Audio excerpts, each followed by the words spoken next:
On ne présente plus M. Yvan Blot ici.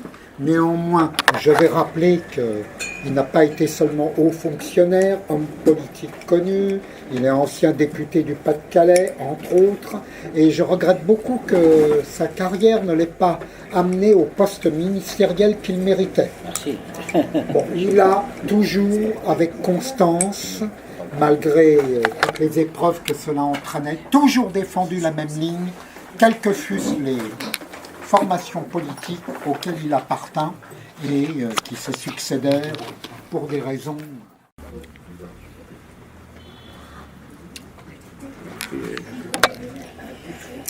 Bon, ben, merci beaucoup à Frère Thierry d'avoir organisé cette soirée. Merci beaucoup à Nicolas Tandler pour les mots ô combien aimables qu'il a bien voulu avoir sur mon compte.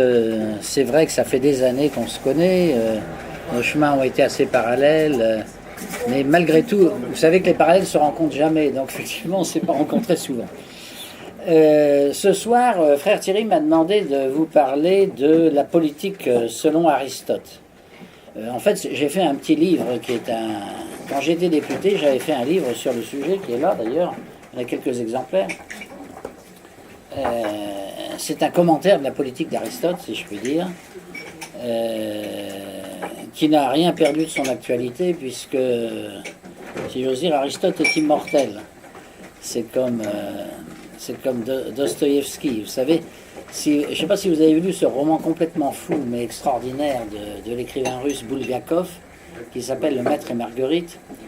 Dans ce livre, à un moment, il y a deux adjoints du diable, un avocat, parce qu'un avocat est forcément un adjoint du diable, dans l'esprit de Bulgakov. Le juriste, disons, le juriste est un adjoint du diable parce qu'il transforme le bien en mal et le mal en bien. Donc, enfin, c'est ça, tout son art, c'est ça. Et puis, l'autre adjoint du diable, qui est un énorme chat noir, tous les deux arrivent dans un restaurant réservé à l'élite littéraire de l'Union soviétique à l'époque. Et puis, ils disent, voilà, on voudrait dîner. Il dit, mais c'est réservé aux écrivains. Il dit, bah justement, on est écrivain. Comment vous êtes écrivain? Vous avez une carte? Il dit, comment madame? Mais un écrivain ne se définit pas par le fait qu'il a une carte. Il se définit par le fait qu'il écrit. Vous auriez demandé à Dostoïevski, est-ce que vous avez une carte? Ben, sans doute, il n'avait pas de carte. Vous l'auriez refusé? Et la préposée à l'entrée répond, ne parlons pas de Dostoïevski, il est mort. Et à ce moment-là, le chat répond, non madame, je proteste, il n'est pas mort, il est immortel. Donc, c'est pour ça que je pensais, Aristote, c'est pareil, en quelque sorte. Alors, donc, je vais résumer, enfin, je vais vous dire quelques-unes des choses que j'ai retenues de cet ouvrage d'Aristote sur la politique, sachant que c'est probablement un des meilleurs ouvrages qui n'ait jamais été écrit sur la politique. C'est pas le principal ouvrage d'Aristote. D'après le philosophe Heidegger, le principal ouvrage d'Aristote, c'est la métaphysique, et c'est le début de la métaphysique, notamment où Aristote dit que toute chose humaine a quatre causes. La cause matérielle, la cause formelle, la cause efficiente et la cause finale. Alors il prend l'exemple d'un temple grec en disant la cause matérielle c'est les pierres, le marbre avec lequel on construit le temple. La cause formelle c'est le plan de l'architecte qui va dire comment il faut faire. La cause efficiente sont les ouvriers sur le chantier qui construisent le temple. Et il dit et la cause finale, en fait c'est la plus importante, c'est la religion grecque. Parce que s'il n'y avait pas de religion, on ne construirait pas de temple, effectivement. Et je fais cette petite parenthèse parce que je crois que cette théorie des quatre causes d'Aristote reste quelque chose de profondément juste, profondément vrai, et s'applique à tous les problèmes qui sont autour de nous. Et on s'aperçoit notamment que le monde dans lequel nous vivons aujourd'hui est un monde qui a complètement oublié la cause finale. On le voit bien avec des affaires comme celle par exemple du mariage gay. Bon, la cause finale du mariage, c'est la procréation d'enfants, évidemment. Mais la cause finale n'a plus aucune importance à notre époque. Alors la cause formelle, c'est le mariage lui-même, bien sûr. La cause matérielle, c'est la sexualité. Et la cause efficiente, c'est l'amour. En fait, la cause majeure, la plus importante, c'est la cause finale. Mais dans notre monde, c'est une cause qui est évacuée. Moi, je me souviens avoir essayé d'appliquer cette théorie des quatre causes à mon métier, à mon ancien métier au ministère de l'Intérieur. Et je l'avais appliqué notamment à des émeutes de banlieue. Et alors mes collègues étaient un peu sidérés, ils disaient mais qu'est-ce que c'est de la poésie ou quoi? Parce que je leur disais non, les émeutes de banlieue, vous avez quatre causes aussi. Vous avez des causes matérielles, alors ce qui sont les causes économiques, par exemple, il y a beaucoup de chômage. Vous avez des causes, la cause formelle, c'est l'état des lois. Bon, par exemple, les lois sur l'immigration ne sont pas respectées, donc il y a de l'immigration clandestine, et ça nourrit évidemment la population qui ensuite va faire des émeutes. La cause efficiente, c'est la nature de la population qui est sur place. C'est sûr que si dans une commune, vous avez une majorité de Chinois, vous aurez probablement beaucoup moins d'émeutes que si vous avez des Africains et des Maghrébins. Alors ça, dire ça au ministère de l'Intérieur, vous imaginez, c'était... Si, il y avait quelques policiers qui comprenaient, hein, mais enfin autrement, ça sentait le roussi. Puis je dis, quant à la cause finale, la cause finale, c'est la nation française, son unité, sa culture commune.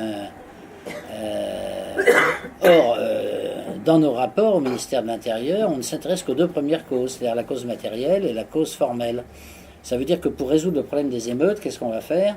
On va claquer énormément d'argent pour multiplier le nombre des policiers, on va donner des subventions, on va donner de l'argent à des entreprises pour créer des emplois, même s'ils ne servent à rien, pour essayer de favoriser l'emploi sur place, on va repeindre des cages d'escalier, enfin toutes sortes de choses que l'État fait d'ailleurs, effectivement. Ça, c'est la cause matérielle. La cause formelle, on va changer les lois. Par exemple, on va faire en sorte qu'on puisse quand même arrêter des mineurs qui ont participé aux émeutes, etc. Donc il faut modifier un certain nombre de textes. Donc, et ça, c'est les seules choses que savent faire les anciens élèves de l'ENA, c'est normal, c'est leur métier, c'est de changer les textes ou donner de l'argent, distribuer de l'argent.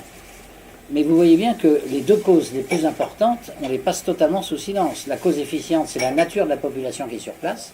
Est-ce que ce sont des Français? Est-ce qu'ils sont intégrés? Est-ce qu'ils ne sont pas intégrés? Est-ce qu'ils sont par exemple tous islamistes? Tout ça, c'est la cause efficiente. On ne s'y intéresse pas, on refuse de s'y intéresser par principe. Et puis la cause finale, c'est effectivement celle de l'unité nationale. On ne se pose pas la question. Voilà, donc sur les quatre causes, on va traiter que deux des causes. Et puis quelques années après, on aura de nouveau des émeutes. On va se dire, tiens, comment ça se fait qu'il y a de nouveau des émeutes? Oui, c'est normal, on n'a pas traité les quatre causes, on en a traité que deux. Voilà, donc cette petite remarque sur les quatre causes d'Aristote, je crois que c'est quelque chose qui est très, très important. Mais il n'en parle pas dans le livre sur la politique. Le livre sur la politique d'Aristote comprend 8 chapitres qui éclairent chacun d'une manière très originale les problèmes politiques que nous connaissons. Le premier chapitre traite des communautés naturelles, si je puis dire, donc il parle de la famille, il parle de la patrie, il parle de la propriété, et il explique qu'un être humain qui n'a pas de patrie, c'est un être dégradé. Parce qu'il dit l'homme, ça c'est la théorie anthropologique d'Aristote, la théorie de l'homme d'Aristote, l'homme est composé de raison mais aussi de déraison. À l'intérieur de sa tête, il y a les passions, les instincts, etc. qui bouillonnent, il n'y a pas que la raison. Et l'homme, s'il est abandonné à lui-même comme un individu, très vite risque de devenir un délinquant. C'est ce qui se passe des enfants d'immigrés qui ne sont pas élevés par leur famille, ils deviennent très vite des délinquants. Et il dit donc il faut que l'homme soit enraciné dans des traditions familiales, dans des traditions historiques. Il faut qu'il soit enraciné pour pouvoir canaliser cette énergie qui se tourne autrement vers la délinquance. Et donc, il dit un être humain qui n'aurait pas de patrie et qui ne s'intéresserait pas à sa patrie, c'est un être dégradé, parce qu'il n'a plus toutes ces traditions, si vous voulez, dans lesquelles un individu s'épanouit normalement. Et comme il n'a plus ces traditions, il va régresser vers la criminalité. Et c'est ce qu'on constate partout dans toutes les sociétés où il y a des populations complètement déracinées, qui n'ont plus de racines culturelles, et qui virent très, très vite à la criminalité. Aux États-Unis, c'était réputé être propre, notamment à la ville de Chicago. Alors, donc un être sans patrie, c'est un être dégradé, dit-il. Il a besoin de racines. Et il dit, comme toujours, dans toutes les choses humaines, c'est le juste milieu qui est important. Donc, dans la question de l'égalité, qui est une question très importante en politique, si on pousse trop loin l'égalité, on casse les hiérarchies, et à ce moment-là, les gens ne sont plus encadrés et la société se désagrège. Et puis d'un autre côté, s'il y a une hiérarchie trop forte, etc., c'est le despotisme, surtout si cette hiérarchie n'est pas soumise à des règles. Et donc c'est tout aussi mauvais. Il dit qu'il faut un juste milieu entre les deux. Et ensuite, dans son deuxième chapitre, le chapitre suivant, là, il va parler du socialisme et du communisme. Et il se montre un critique extrêmement sévère du communisme comme du socialisme. Alors, la critique du communisme, c'est la critique de Platon, parce qu'il reproche à Platon dans la République d'avoir proposé une société où la classe dirigeante serait une classe qui vivrait dans un communisme intégral. Et il explique pourquoi c'est une énorme erreur. Il explique d'une façon générale d'ailleurs que il faut absolument qu'il y ait la propriété privée parce que on prend fort peu de soin, dit-il, c'est une citation de lui, on prend fort peu de soin de ce qui est commun. On ne prend soin que des choses qui vous appartiennent à vous. Et donc si on veut que dans la société il y ait un minimum d'ordre, plus il y a de propriété privée, mieux c'est en quelque sorte. Parce que c'est dans le domaine public, effectivement, qu'il y a le plus de laisser aller. Alors il critique beaucoup Platon. Vous savez que Platon, à la fin de sa vie, d'ailleurs, a changé d'avis. Dans la République, il propose un communisme pour les dirigeants. Dans son dernier livre, Les Lois, il abandonne cette idée. Mais enfin, Aristote, donc, se sent obligé surtout qu'il était un élève de Platon quand il était jeune, il se sent obligé de critiquer Platon sur ce sujet-là, comme sur d'autres sujets d'ailleurs. Et c'est pour ça qu'un jour, il aura cette fameuse phrase célèbre où il dit certes, je suis un ami de Platon, mais je suis encore plus un ami de la vérité. Donc si j'ai le choix entre les deux, je choisirai la vérité et je me détournerai de Platon, bien qu'il était l'élève de Platon. Alors, Aristote critique le communisme comme un système contre nature, en fait, et il pense que c'est un système qui va déboucher sur la tyrannie et sur le crime. Alors il écrit ça quand même 400 ans avant notre Seigneur Jésus-Christ, donc c'est quand même pas mal, hein, parce qu'on s'aperçoit qu'au XXe siècle, ces prédictions, disons, se sont largement réalisées. Et il dit, si on arrive un jour sur Terre à mettre en place une société dirigée par une caste communiste comme le souhaite Platon, en fait cette caste de communistes, ce sera comme une garnison de surveillants, et le reste de la population sera traité comme des esclaves, obligés d'obéir aux surveillants. Et il a parfaitement décrit, effectivement, les excès qui ont pu avoir lieu sous certains régimes communistes. Il critique le communisme, il critique aussi le socialisme je dirais réformiste, on dirait aujourd'hui. Et notamment un philosophe grec qui défendait cette thèse, qui était Philéas de Chalcédoine, qui disait, on ne peut pas tout mettre en commun, mais il faut essayer d'égaliser au maximum les conditions. Et là, Aristote dit, c'est normal qu'il y ait un certain degré d'égalité dans un pays, mais il ne faut pas vouloir égaliser à tout prix tout le monde, parce que les talents ne sont pas les mêmes, il y en a qui travaillent, d'autres qui ne travaillent pas, etc. Et si vous faites ça, vous aurez l'effondrement de la production et de l'innovation, et le pays va s'appauvrir considérablement. Ça s'est là aussi vérifié, on constate, parce que dans la plupart des pays très socialistes, en général, le niveau de vie a beaucoup baissé, et ça s'est retourné finalement contre les classes populaires. Il critique aussi ce qu'on appelle dans le langage moderne en économie le constructivisme, c'est-à-dire l'idée que la société c'est comme une machine. Et donc, un grand intellectuel peut imaginer une société parfaite en imaginant des rouages un peu comme on le fait pour une machine. Et à l'époque d'Aristote, il y avait un philosophe qui avait tenté ça, qui s'appelait Hippodamos de Milet. Il dit c'est une erreur totale parce que la société, c'est le résultat d'une croissance spontanée, quasiment naturelle, et la société n'est pas le produit d'un esprit fort, disons, qui veut construire la société comme on construit une machine. Alors ensuite, il examine un peu les différents régimes politiques qui existent en Grèce, et il critique notamment beaucoup Sparte. Pourquoi ? Parce que Sparte a des ilotes sur son territoire qui sont presque des esclaves en quelque sorte, qui était une population primitive que les Spartiates avaient vaincue. Et les Spartiates en avaient fait leurs serviteurs. Et il dit ça c'est un très mauvais système. Il faut dans une cité qu'il y ait une grande homogénéité ethnique, n'est-ce pas ? Ce qui aujourd'hui évidemment ne passe pas. Il dit à Sparte, les Ilotes, c'est en quelque sorte l'ennemi de l'intérieur qui est à l'intérieur de la société. Et donc, ils ont été obligés de faire une société totalement militarisée parce qu'il fallait en permanence empêcher les révoltes des Ilotes. Et donc, une société qui est de ce type, si vous voulez, composée de deux populations, avec une population supérieure militarisée et puis une population inférieure qui fait toutes les autres tâches, ça ne peut pas être une bonne société. Et donc, ça, c'est le gros défaut du système spartiate. Et c'est pourquoi, d'ailleurs, il faut éviter les populations hétérogènes. Et il faut éviter, dit-il, aussi l'immigration. Alors il dit l'immigration est une des causes majeures de l'effondrement des cités, parce que les immigrés, quand ils deviennent de plus en plus nombreux, ont leur culture à eux, qui n'est pas celle de la cité. Ils finissent par créer des divisions à l'intérieur de la cité, et pour peu qu'ils soient liés d'ailleurs à des puissances extérieures, à ce moment-là, ils vont être manipulés par ces puissances extérieures, et la cité se retrouvera affaiblie par cette population immigrée. Alors,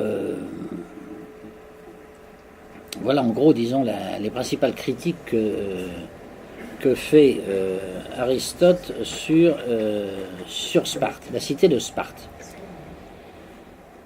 Il critique aussi les Carthaginois pour d'autres raisons, parce qu'il reproche aux Carthaginois d'être un peuple de marchands où seul l'argent compte, il n'y a que de la vénalité. Il dit ça détruit complètement l'esprit, la morale commune. Et on ne peut pas avoir une cité qui se tienne où les gens ne pensent qu'à une seule chose, c'est avoir le plus d'argent possible, parce qu'à ce moment-là on ne défendra plus la cité, l'armée va s'effondrer, et il décrit un petit peu ce qu'on connaît aujourd'hui, la cité occidentale actuelle. Voilà. Alors ensuite, dans son livre 3, Aristote parle de ce qu'on appelle aujourd'hui le code de la nationalité. Il dit comment devient-on citoyen, comment est-on citoyen, et il prend parti, comme tous les Grecs de son époque, c'est pas très original, pour le droit ce qu'on appelle aujourd'hui le droit du sang, c'est-à-dire que est citoyen celui qui est né d'un père et d'une mère eux-mêmes citoyens. Et donc le simple fait de résider sur le territoire ne doit pas vous donner les droits du citoyen. Alors ça c'était la thèse générale d'ailleurs dans les cités grecques. C'était la grande différence avec les Romains, parce que les Romains au contraire, ils ont eu tendance à élargir la citoyenneté même à des peuples qui n'avaient rien à voir avec les Latins, et sans doute ça a précipité probablement ensuite la décadence de l'Empire romain. Ce phénomène ne s'est pas produit donc en Grèce. La Grèce c'est différent, vous me direz pourquoi la Grèce antique s'est effondrée. Elle ne s'est pas effondrée à cause de cela. Elle s'est effondrée parce que elle s'est retrouvée. Elle a d'abord fait énormément de guerres. Les cités grecques ont fait des guerres terribles entre elles, et ça a dépeuplé largement le pays. Et puis ensuite, les Romains ont attaqué les Grecs, et les Romains, avec le général Sylla, avec beaucoup de mal d'ailleurs, ça a pris des dizaines d'années, ils ont fini par écraser les Grecs parce qu'ils étaient à 5 contre 1, quoi. Donc à un moment, effectivement, il devenait très difficile, parce que les Grecs étaient d'excellents soldats, évidemment, et les Romains n'étaient pas mauvais, mais les Grecs encore meilleurs. Et donc, finalement, ils ont écrasé les Grecs, ils en ont fait une province romaine, et à ce moment-là, le Sénat a dit à Sylla, bah, c'est très bien, t'es un grand général, t'es content de toi, n'est-ce pas, on a vaincu les Grecs, maintenant la Grèce fait partie de l'Empire romain, et qu'est-ce qu'on en tire? Quel est l'argent qu'on en tire? Alors, Sylla était bien en peine de répondre à cette question. Et le Sénat a dit, mais ça sert à rien de conquérir des territoires s'ils ne rapportent rien. Alors Sylla a répondu, bah, c'est-à-dire qu'il n'y a plus d'habitants en Grèce, il n'y en a presque plus parce que j'ai massacré tout le monde. Alors le Sénat a dit, bon, bah, dans ces conditions, il faut repeupler la Grèce, et à ce moment-là, c'est à ce moment-là que les Grecs antiques vont disparaître. Ils vont repeupler, les Romains vont repeupler la Grèce avec des populations qui viennent de Syrie, d'Égypte, etc., autour de la Méditerranée, mais qui n'ont rien de grec, évidemment. Et c'est à partir de ce moment-là, les anciens Grecs, tels qu'ils sont décrits par Homère dans l'Iliade et l'Odyssée, qui étaient visiblement un peuple du Nord au départ, sont devenus très différents.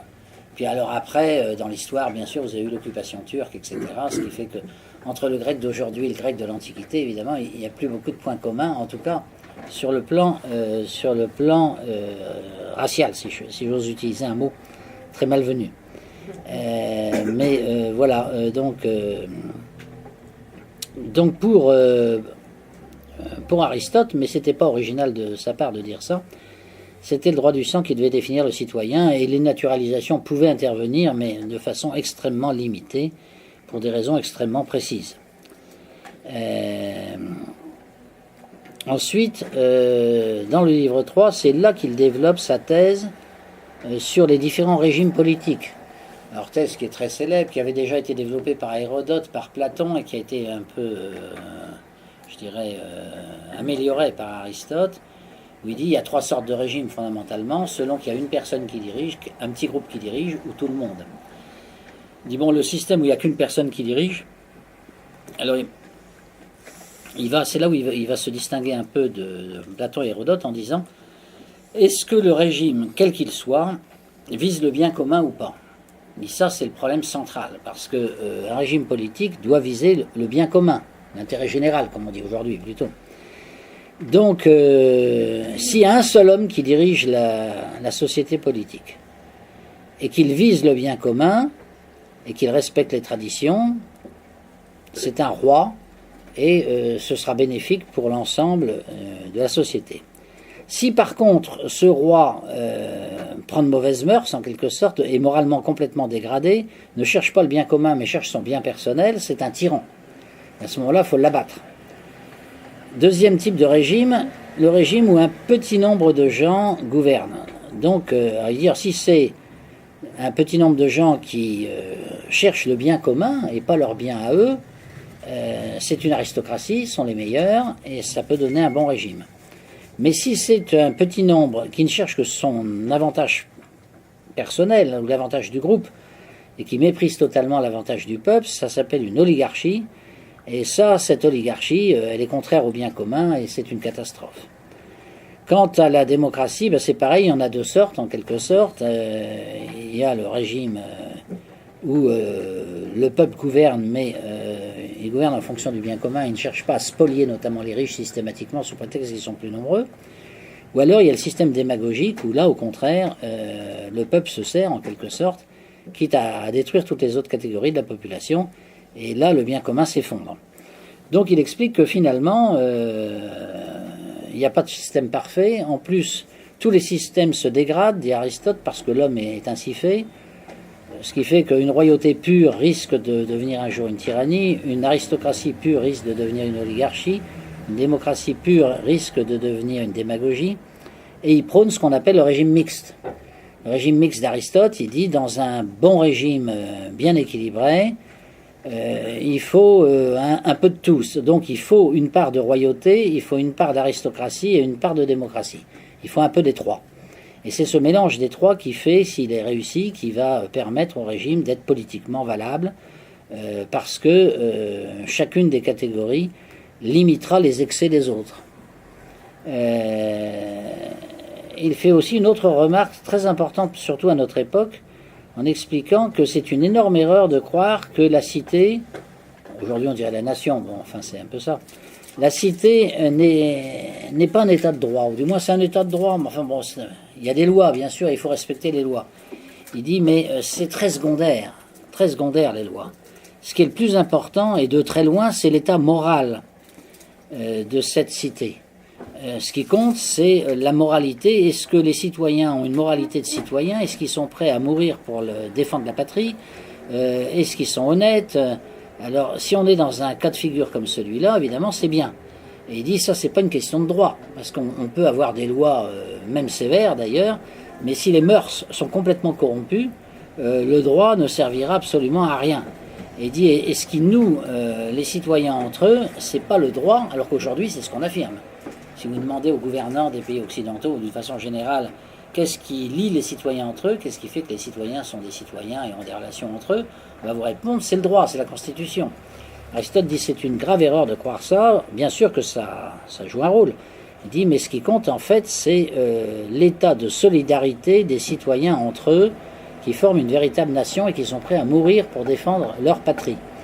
Et il dit ce sentiment d'amitié des citoyens les uns pour les autres, c'est ce qu'il appelle en grec la philia. La philia, c'est l'amitié, en fait. Et il dit, ce sentiment, c'est ça qui fonde l'existence même d'une nation. C'est pas le droit. Le droit, il vient après. Alors c'est une vision évidemment très différente de celle qu'on a actuellement, hein, mais qui de temps en temps a réapparu dans l'histoire de France, bien sûr, à chaque fois que les Français se sont sentis solidaires les uns des autres, notamment contre un envahisseur ennemi, par exemple. Bon, à l'époque de Jeanne d'Arc, ou à des époques comme ça.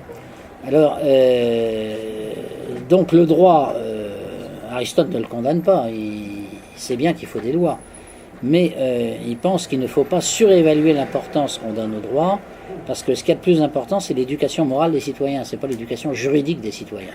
Bon, évidemment, on en est très loin aujourd'hui, hein, donc on est dans un monde complètement différent. Alors, il y a aussi un passage assez intéressant, parce que ça correspond aussi à des problèmes que nous avons aujourd'hui. Aristote est tout à fait hostile, c'est assez amusant, à ce qu'on appellerait aujourd'hui le gouvernement des experts. Parce que,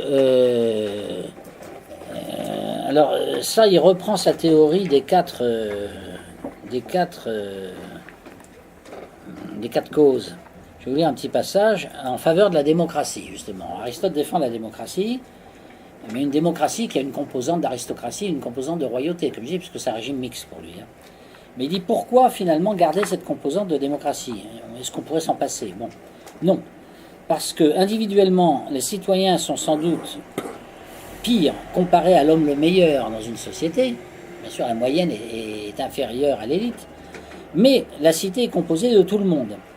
De même qu'un festin payé par plusieurs convives est meilleur que celui offert par un simple particulier, une masse nombreuse dessine mieux que n'importe quel individu. De plus, la multitude est plus difficile à corrompre, comme c'est le cas d'une plus grande quantité d'eau. Et ça sont les arguments que vous retrouvez en Suisse quand les Suisses essayent de défendre la démocratie directe.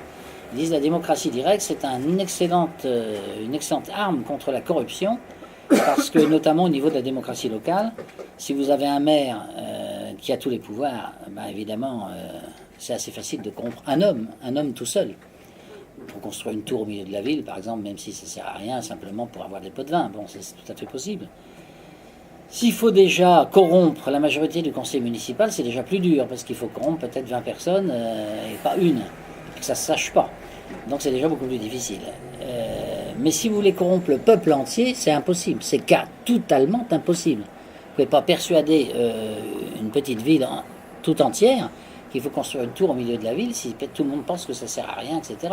Uniquement parce qu'il y a des pots de vin derrière. Ça, vous ne pouvez pas corrompre. Donc effectivement, on a observé d'ailleurs, puisqu'il y a des pays qui ont la démocratie directe, d'autres qui ne l'ont pas. Je citais l'exemple de la Suisse. Bon, mais même un pays, je dirais, moins modèle que la Suisse, peut-être, comme l'Italie, a montré que la démocratie directe, c'était quelque chose de vraiment très efficace. Alors là, il y a un exemple célèbre, bon, il y en a eu plusieurs, hein, enfin, c'est l'exemple de la loi Berlusconi.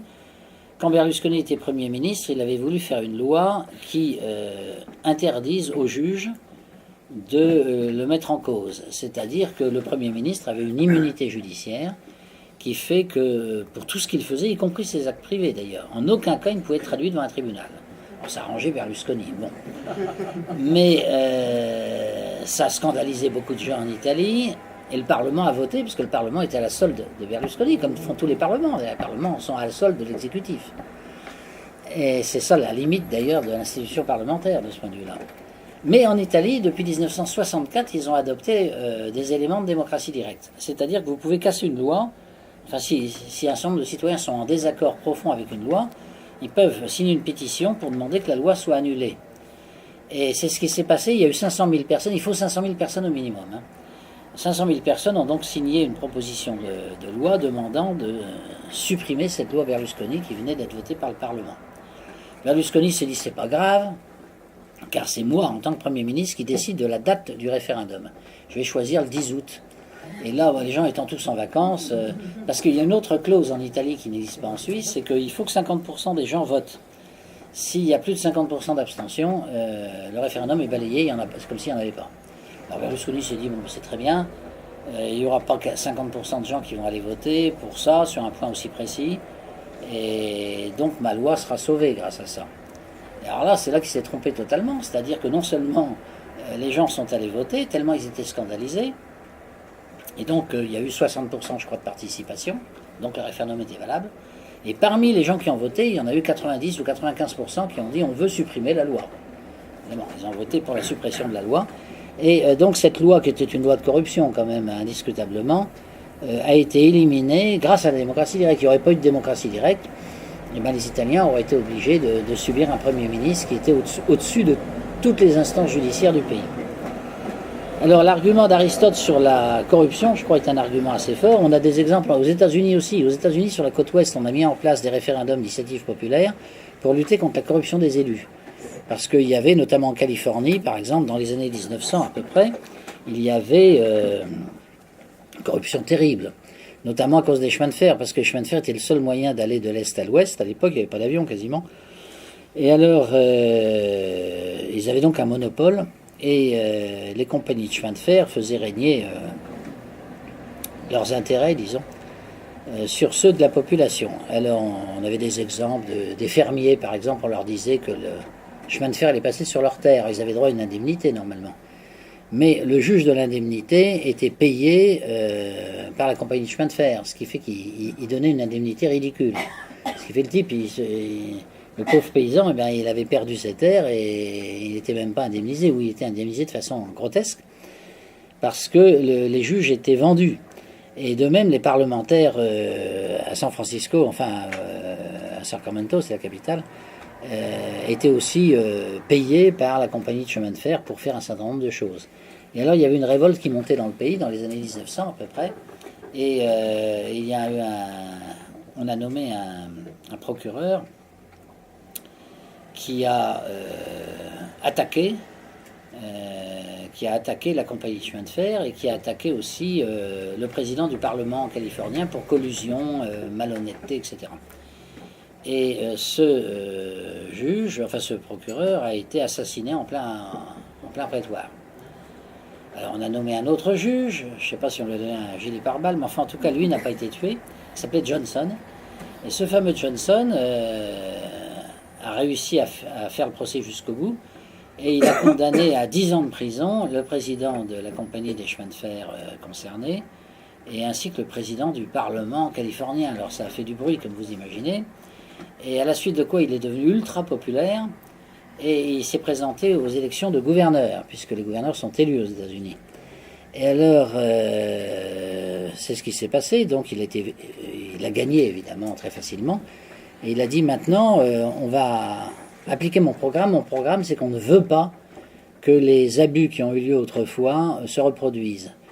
Donc, il faut adopter des institutions comme en Suisse, où on peut par référendum casser les lois votées par les parlementaires, et où on peut même éventuellement renverser des autorités élues de l'État lorsqu'on estime qu'elles ne vont pas dans le sens de l'intérêt du peuple. C'est ainsi qu'un gouverneur en Californie peut être renversé par un référendum qui s'appelle un recall, un rappel, et même des juges de la Cour suprême de Californie ont été renversés par des recalls. Par exemple, il y a un juge qui ne voulait pas appliquer la peine de mort alors qu'elle est dans le code pénal de la Californie. Il a été accusé par des citoyens de ne pas appliquer la loi, puisqu'il n'appliquait jamais la peine de mort. Et c'était la loi, c'était qu'il y avait la peine de mort, notamment. Et donc, ce juge a été fait l'objet d'un recall. Et les citoyens, en grande majorité, ont voté pour la démission, pour qu'on démissionne de force ce juge, qui a été ensuite remplacé par un autre juge. Bon. Donc il y a des institutions dont on n'a pas idée en France, mais qui existent. C'est très aristotélicien d'esprit, tout ça. Hein. Donc la démocratie comme instrument pour lutter contre la corruption. Et puis l'autre aspect, donc, ce que dit Aristote, à savoir, hein, c'est que les décisions qui sont prises par la majorité de la population sont souvent meilleures que les décisions qui sont prises par un petit groupe d'experts qui se connaissent tous entre eux, qui ont les mêmes idées entre eux, etc. Et c'est exactement ce qu'on voit en Europe occidentale aujourd'hui. On voit par exemple des lois très favorables, comme c'était le cas en Allemagne avec Mme Merkel, très favorables à l'immigration, parce qu'il n'y a pas de référendum justement sur ce sujet. Et en Suisse, par contre, vous avez eu des référendums qui ont été lancés par des citoyens avec 50 000 signatures. Ces référendums ont abouti à limiter de façon extrême l'immigration vers la Suisse. Si vous aviez demandé uniquement aux journalistes suisses de décider, ils auraient été favorables à l'immigration. Vous auriez demandé à la majorité des juges suisses de décider, ils auraient été favorables à l'immigration. Mais si vous demandez à l'ensemble du peuple, c'est le contraire. Donc ça prouve bien que les décisions qui sont prises par un très grand nombre de gens, souvent, sont plus raisonnables que celles qui sont prises par un tout petit nombre. Thèse donc que défendait Aristote un peu contre Platon, d'ailleurs, qui soutenait un peu le point de vue inverse. Donc, alors, la thèse d'Aristote, si vous voulez, sur le fait que le grand nombre décide mieux que le petit nombre, c'est évidemment une thèse totalement hostile aux experts et à la technocratie en particulier.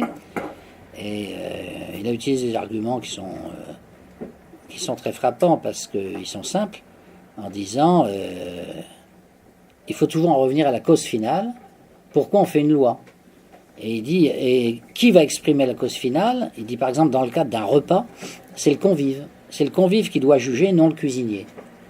Alors que ceux qui sont partisans de la dictature des experts vont dire c'est au cuisinier de choisir et puis les gens n'ont qu'à s'adapter. C'est le point de vue inverse. Et non, c'est le convive qui doit juger, et même si le convive n'est pas un expert, parce que par définition, en général, le convive n'est pas spécialement un bon cuisinier. Mais il voit ce qui est bon pour lui, il voit ce qui... C'est comme un acheteur de voiture. Si vous voulez vous acheter une voiture, on ne vous demande pas de reconstituer la voiture et d'expliquer comment elle fonctionne. Vous en seriez probablement incapable, sauf si vous êtes ingénieur. Par contre, vous voyez très bien ce dont vous avez besoin, quels sont vos besoins, disons. Et donc, votre jugement sera probablement meilleur, parce que vous connaissez vos besoins, que si on disait on va construire des voitures correspondant au désir de 50 ingénieurs qu'on a choisis sur le volet et qui vont choisir quelles sont les meilleures voitures, sans demander l'avis des clients. On aurait probablement des aberrations. C'est tout le problème d'ailleurs de l'économie de marché face à l'économie planifiée qu'on retrouve là, puisque vous avez la fameuse histoire, vous savez, de la fabrique d'épingles en Union soviétique. Alors vous avez une fabrique d'épingles, et comme il n'y a plus de marché, il n'y a pas de prix, et donc les clients ne peuvent pas donner leur avis, l'usine, pour essayer de remplir les obligations du plan, essaye de faire des aiguilles en utilisant le moins possible d'acier, et elle cherche chaque année une aiguille géante que personne ne peut utiliser. Alors les planificateurs se disent, bah oui, on avait mesuré l'efficacité de l'usine au nombre d'aiguilles fabriquées en termes de poids. C'était le poids qui comptait. Alors résultat, ils faisaient des aiguilles géantes. Donc c'est une erreur, en fait, on s'est trompé. On va prendre un autre critère, on va prendre le nombre d'aiguilles. Et à ce moment-là, la même usine s'est mise à construire des millions de petites aiguilles toutes petites que plus personne ne pouvait utiliser non plus, parce que c'était le nombre qui était le critère choisi par les planificateurs. Alors ensuite, le livre 4 d'Aristote concerne là encore, je vous dis, tous ces sujets sont assez proches de l'actualité, bien qu'ils ont été écrits il y a si longtemps. Les classes moyennes. Alors la thèse d'Aristote, c'est qu'un bon régime politique ne peut fonctionner que s'il y a des classes moyennes nombreuses. Parce qu'il dit les classes moyennes ont des vertus de juste milieu que n'ont pas ni les extrêmes riches ou les extrêmes pauvres. Les extrêmes pauvres risquent de pousser à la révolution et à la démagogie, et les extrêmes riches vont pousser évidemment dans le sens de leurs intérêts à eux, qui ne sont pas les intérêts de l'ensemble de la société. Donc il faut se méfier des deux extrêmes, et il faut écouter plutôt les classes moyennes, et avoir un système politique qui permette aux classes moyennes de s'exprimer. Donc ça aussi c'est une thèse évidemment. On voit bien que d'ailleurs les régimes politiques tels qu'on les connaît dans le monde occidental ne peuvent pas fonctionner s'il n'y a pas de classe moyenne. Par exemple, en Afrique noire, on a fait des démocraties, mais en fait, c'est des dictatures. Parce qu'il n'y a pas de classe moyenne, justement. Donc, vous avez une masse de gens illettrés, et puis vous avez un dictateur qui est là, et tout le monde vote pour lui, parce que sinon, vous allez en prison. Et donc, ça vous fait des régimes tyranniques, ce que Aristote appelait des régimes tyranniques. Donc, les classes moyennes, c'est très important. C'est pour ça aussi, d'ailleurs, qu'il faut se méfier de tous les régimes politiques qui cherchent à écraser les classes moyennes. Comme c'est le cas, d'ailleurs, de notre pays, en France, d'ailleurs, parce que en France, vous voyez bien que les gouvernements, par exemple en matière de pression fiscale, eh bien, ils sont extrêmement coulants à l'égard des gens très très riches qui peuvent aller à l'étranger, puisque les frontières sont ouvertes, et donc ils échappent à l'impôt. Et puis les pauvres aussi, ils échappent à l'impôt pour d'autres raisons, bien entendu. Et donc c'est les classes moyennes qui prennent tout sur la figure. Alors petit à petit, les classes moyennes s'étiolent et s'affaiblissent.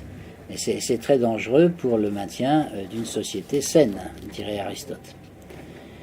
Ensuite, livre 6, il essaie de définir effectivement ce qui pourrait être une bonne démocratie.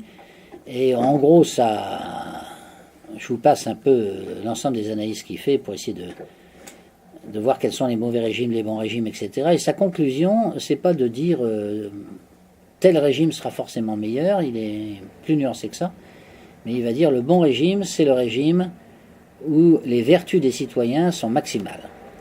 Il dit ce qui compte en réalité, c'est la qualité des hommes. Les institutions, bien sûr, c'est important. Il a proposé une institution mixte, comme vous savez, mais il dit ce qui est le plus important, c'est la vertu des citoyens.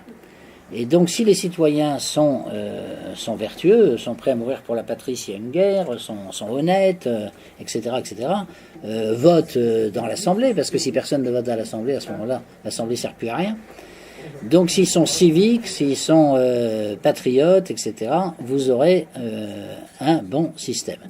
Et il dit, pour avoir un système de genre, il faut multiplier l'enracinement des citoyens dans toutes sortes d'institutions qui sont les traditions, la religion, la famille, les propriétés, etc. Si vous détruisez toutes ces institutions d'enracinement, vous aurez des voyous et vous aurez donc un système politique qui deviendra de plus en plus mauvais. Ensuite, le livre 7. Alors, le livre 7 prolonge en fait les réflexions qui étaient faites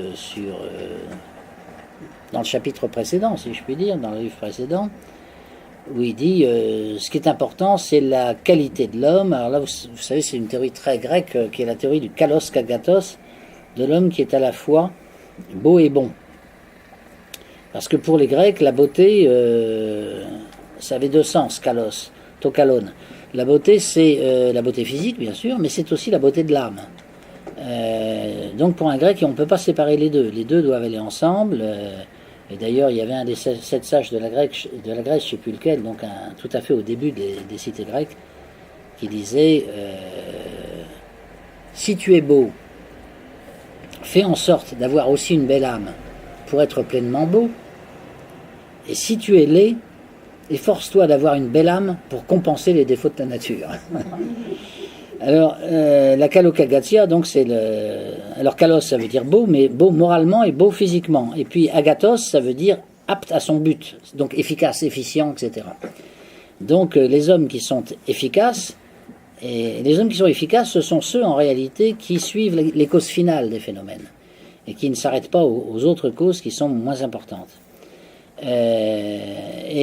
Donc, la beauté plus l'efficacité, donc ça fait une qualité d'homme exceptionnel du point de vue des trois sortes de biens, disons, qui sont propres à l'être humain, dit-il, les biens extérieurs, donc c'est les propriétés notamment, les biens physiques, c'est-à-dire la bonne santé, disons, et puis l'athlétisme éventuellement, et puis les biens de l'âme, évidemment, les biens de l'âme, le courage, l'honnêteté, etc. Donc il dit, il faut que l'homme ait toutes ces qualités pour faire ensuite une bonne société, car c'est de la qualité des hommes qu'on aura une bonne société. C'est le raisonnement exactement inverse, je dirais, du raisonnement qui a été tenu ces 3 derniers siècles depuis la Révolution française, qui consiste à dire on va faire une bonne société, ça fera des hommes qui seront bons. On est parti du principe absolument inverse. Pour Aristote, il faut d'abord des hommes bien, et les hommes bien secréteront en quelque sorte une bonne société. Alors, d'où le titre du dernier chapitre, qui est sur l'éducation, forcément. Parce que comment peut-on avoir une société où les hommes sont de qualité, sinon grâce à une éducation qui soit tout à fait adaptée pour que les gens aient des qualités physiques et des qualités morales nécessaires à faire des bons citoyens. Et ce qui est frappant dans l'analyse de l'éducation que fait à la fin de son livre Aristote, c'est de voir l'importance qu'il attache, alors ça c'est très grec, l'importance qu'il attache à la formation physique, ça c'est sûr, parce que aussi un bon citoyen c'est un bon soldat, hein, il faut faire la guerre contre l'étranger, donc la forme physique c'est très important, et puis la beauté physique c'est très important pour les Grecs, et puis il y a aussi la beauté morale, donc la beauté morale c'est essentiellement le courage, l'honnêteté, et il parle finalement assez peu, bien que ce soit bien sûr important, mais il ne parle pas beaucoup de la formation intellectuelle. Si on veut des bons citoyens, il faut que les gens aient une bonne moralité et il faut que physiquement ils soient en bonne santé. S'ils sont tous malades, vous n'aurez pas une bonne société, évidemment. Et puis si les gens sont des pourris, ils ont une âme complètement décadente et dégradée, vous aurez aussi une très mauvaise société. Indépendamment du niveau intellectuel. Alors, le niveau intellectuel, bien sûr, c'est bien, mais c'est pas l'essentiel. Un type qui serait intellectuellement très bien, mais qui serait moralement un criminel, on en connaît. Il y en a eu les plus grands criminels de l'histoire étaient tous des gens qui avaient un niveau intellectuel très très élevé, évidemment, sinon ils n'auraient pas été chefs d'État. Donc, il met la moralité, disons, avant les qualités intellectuelles, point sur lequel, d'ailleurs, il se retrouvera, sans le savoir, en accord avec l'enseignement chrétien par la suite, qui mettra les valeurs morales avant les valeurs strictement intellectuelles. C'est bien de savoir que 2 et 2 font 4, mais c'est encore mieux de savoir qu'il ne faut pas voler son voisin. Si on veut être un homme au sens plein du terme, au sens où un kalos kagatos, comme disait Aristote. Alors, la conclusion de tout ça, j'avais fait une conclusion un peu polémique en disant la différence entre la société aristotélicienne et notre société moderne, c'est que notre société moderne se dit fondée, basée sur les droits de l'homme, comme chacun sait, donc il n'y a pas besoin de développer trop en quoi ça consiste, hein. Tout le monde ici le sait très bien, les droits de l'homme, on ne parle que de ça. Et Aristote, ça c'est moi qui l'ai mis, bon, il n'utilise pas vraiment tout à fait ce mot, mais ce qui est le plus important, c'est pas les droits de l'homme, c'est les droits de l'âme. C'est-à-dire avoir une société qui soit suffisamment saine du point de vue éducatif, du point de vue politique, etc., qu'elle va former des vrais êtres humains qui auront le sens moral nécessaire pour que la société soit saine. Sinon, si l'âme n'a aucune importance, évidemment, il y a toujours un danger chez l'être humain de régression vers la bestialité. C'est là où les Grecs n'étaient pas des grands optimistes, comme vous savez, ceux qui ont inventé la tragédie, et donc ils n'étaient pas rousseauistes. Pour eux, on ne peut pas dire l'homme est bon par nature, c'est la société qui le corrompt, c'est complètement faux. L'homme, il est bestial par nature, il est à la fois bestial et humain, il est les deux à la fois.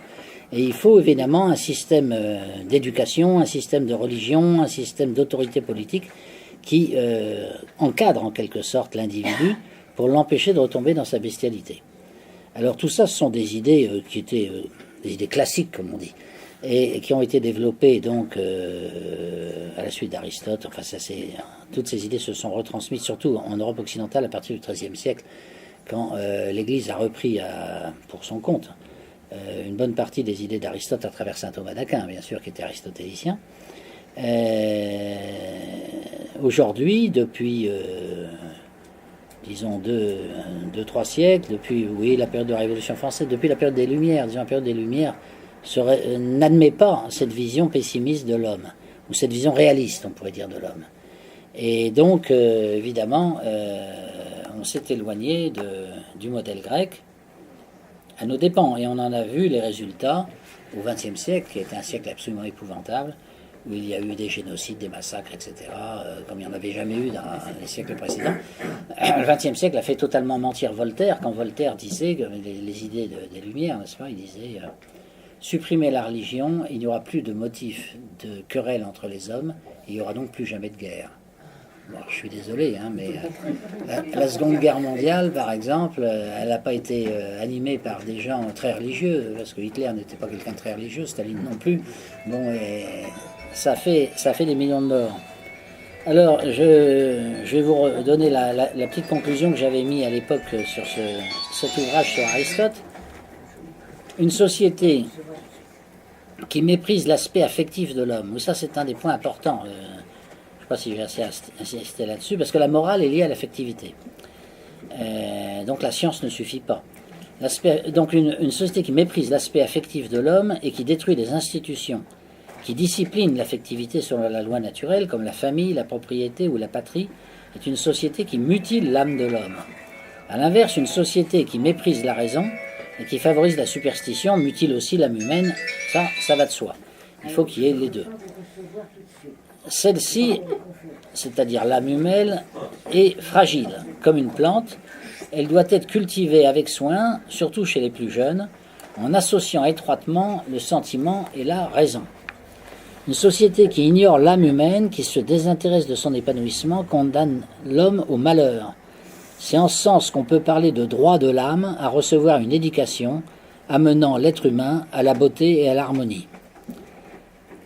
C'est sans doute le plus grand reproche qu'Aristote, comme Platon d'ailleurs, ferait à la société d'aujourd'hui, c'est de mépriser ces droits de l'âme, puisque la notion même d'âme est complètement écartée du discours officiel, et ça veut dire que l'on méprise, en définitive, ce qui, dans l'homme, est le plus divin.